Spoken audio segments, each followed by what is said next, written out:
ভাইরে, অপারেশন সিন্দুর নিয়ে নাকি পাশের দেশের দাদারা সিনেমা বানিয়ে ভালোভাবে ফুটিয়ে তুলতে চাচ্ছে।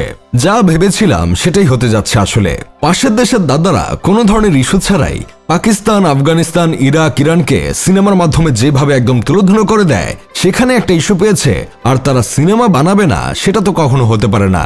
আমরা তো সবাই জানি যে এই মুহূর্তে পাকিস্তান ভারতের মধ্যে কঠিন একটা যুদ্ধ চলছে। মিডিয়া যুদ্ধ থেকে আস্তে আস্তে সেটা রূপান্তরিত হয়ে গেছে বাস্তবে।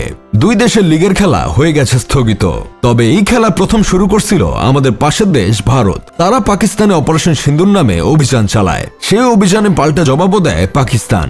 এখন এই ঘটনাকে মুভি আকারে তুলে ধরতে যাচ্ছে বলিউডের পরিচালকরা। এমনিতেই পাকিস্তানকে যেভাবে উড়িয়ে দেওয়া হয় সিনেমাতে, এখন তো তার মধ্যে দুই দেশের মধ্যে বাস্তবেই যুদ্ধ লেগে গেছে। এখন আবার সিনেমার মাধ্যমে পাকিস্তানকে আসমানে পাঠিয়ে না দিলেই হলো। ভারতের আরেকজন ফ্লপ কুইন কঙ্গনা রানাওয়াত পাকিস্তানকে মানচিত্র থেকে একদম মুছে ফেলার দাবি জানিয়েছে। অন্যদিকে ভারতের সাবেক খেলোয়াড় শিখর ধাওয়ানও পাকিস্তানকে মুছে ফেলতে চেয়েছে। তাহলে বুঝাই যাচ্ছে এবার বলিউডের সিনেমায় কি পরিমাণ তুলকালাম শুরু হবে। আবার শিখর ধাওয়ানকে দেখলাম আজকাল অভিনয় করা শুরু করছে।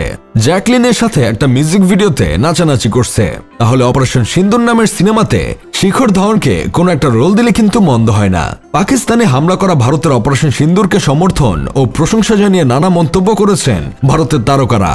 তবে পাকিস্তানে হামলার ব্যাপারে শুধু উচ্ছ্বাসী নয়, এই অপারেশন সিন্দুর নিয়ে সিনেমা তৈরিতেও শুরু হয়েছে প্রতিযোগিতা।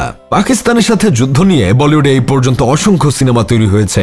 ভারতে কোনো ঘটনা ঘটলেই সেটা নিয়ে সিনেমা তৈরি করার একটা দারুণ প্রতিযোগিতা শুরু হয়। এবারও ঠিক তেমনটাই হচ্ছে। অপারেশন সিঁদুর টাইটেল নিয়ে মুভি বানাতে আগাম 15টি প্রযোজক প্রতিষ্ঠান নিবন্ধন করেছে। একবার চিন্তা করে দেখেন, 15টি প্রযোজক প্রতিষ্ঠান এর মধ্যে নিবন্ধন করে ফেলছে।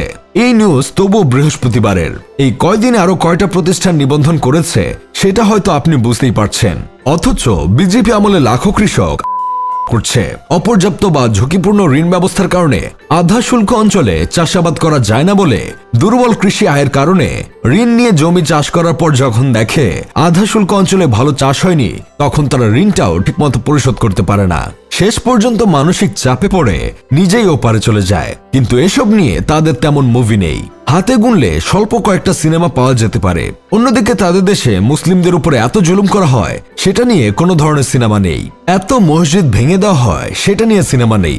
সিনেমা আছে শুধু অন্য দেশ উড়িয়ে নিজের দেশকে বড় দেখানোর বেলায়। কয়েকদিন আগে দেখলাম পাশের দেশের দাদারা পাকিস্তানের 13টা মাল মশলা ছুটতে গিয়ে নিজের দেশেই ছুড়ে মেরেছে 6টা। এই যদি হয় অবস্থা, তাহলে এই দৃশ্যটা সিনেমায় কিভাবে দেখাবে ভাই? এই কথা শুনে আমার বন্ধু কেরামত বলতেছে, এটা আবার বলতে হয় নাকি? নিজেরাই নিজেদের দেশে যেটা মেরেছে সেটা সিনেমার মধ্যে উল্টে দিবে, দেখানো হবে এগুলো পাকিস্তান মেরেছে। যাই হোক, শেষমেশ আমি গোলাম হোসেন একটা কাজের কথা কই, প্রতিশোধ নেওয়ার ক্ষেত্রে ভারত সবসময় সেরা, কিন্তু সেটা সিনেমাতে।